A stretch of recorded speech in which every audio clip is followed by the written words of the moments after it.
Sasa hapa ilikuwa ni tarehe 7 ya mwezi wa 9 ya mwaka 2029.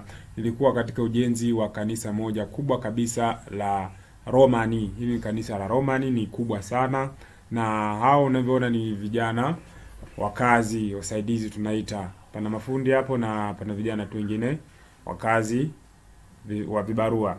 Kwa hiyo nitakuzungusha kwa sehemu ili jengo uweze kuliona tulipokuwa tumefikia hiyo tarehe.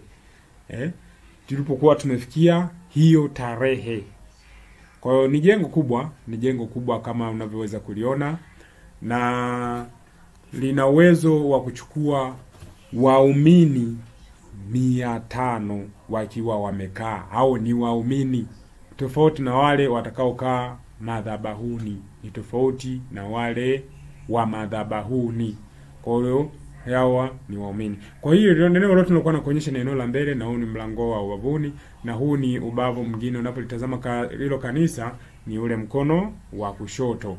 Kuna kushoto kunatazama hilo kanisa, ni kubwa pia, na huu ni upande wa nyuma ya hilo kanisa. Huu ni upande wa nyuma wa hilo kanisa. Kikweli wamejitahidi, ni jengo moja kubwa nzuri la kupendeza na la kuvutia, na huu ni upande wa nyuma kama nilivyokuelekeza.